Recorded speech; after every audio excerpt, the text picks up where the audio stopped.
அப்பா, காலையிலேயே எவ்வளோ இனிமையான காற்று. ஏசப்பா எவ்வளோ அழகா இந்த உலகத்தை படைச்சிருக்காருல்ல. ஜோயல் வரானே, என்ன பண்றான்னு பாப்போம். என் நண்பன் ஜோஷியா வரானே. என்ன இந்த பக்கம் ஜோஷியா? ஜோயல் எப்படி இருக்க? காலையில ஒரே யோசனையா இருக்க போல. அப்படி என்னதான் யோசிச்சுட்டு இருக்கிற? என்ன மாதிரி எப்பவும் ஹாப்பியா இருப்பா? ஜோஷியா, என்ன சொல்றது, நீ நல்லா ஜாலியா இருக்கப்பா. ஆனா நான் அப்படி இல்லை. பழைய காரியத்தெல்லாம் நினைச்சா ரொம்ப கஷ்டமா இருக்குப்பா. அது என்ன பழைய காரியம்? உன் பிரச்சனை என்ன?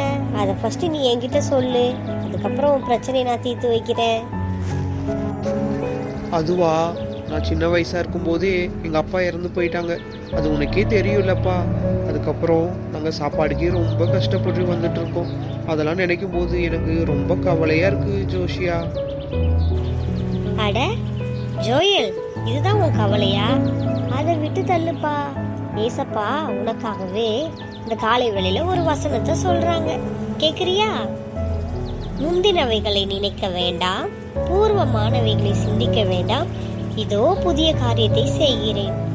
இதுக்கு அர்த்தம் என்னன்னு உனக்கு தெரியுமாப்பா? ஏசப்பா என்ன சொல்றாங்க தெரியுமா?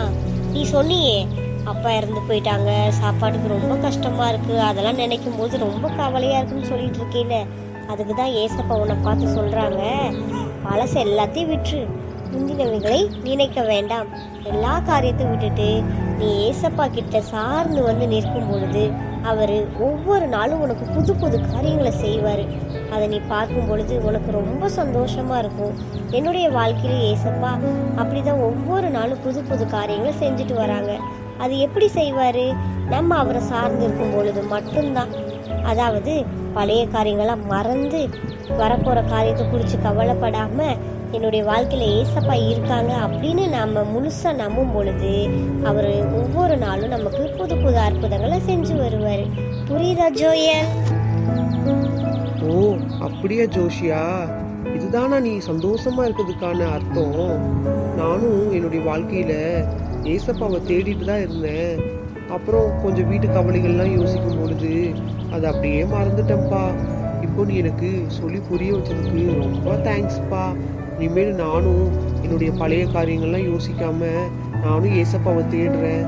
அவர் தேடும் பொழுது உனக்கு கொடுத்த சந்தோஷத்தையும் அதை காட்டிலும் எனக்கும் கொடுப்பாருன்னு நான் நம்புறேன்ப்பா. சரிப்பா ஜோயல், நீ ஆண்டவருடைய வார்த்தைக்கு கீழ்ப்படிஞ்சதுக்காக நானும் உனக்கு தேங்க்ஸ் சொல்றேன்ப்பா. நீ ஏசப்பாவை மறக்காம டெய்லியும் அவருடைய வார்த்தைகளை கடைப்பிடிச்சு ஜெபம் பண்ணு. நம்ம நாளைக்கு பார்க்கலாம். பாய் ஜோஷியா.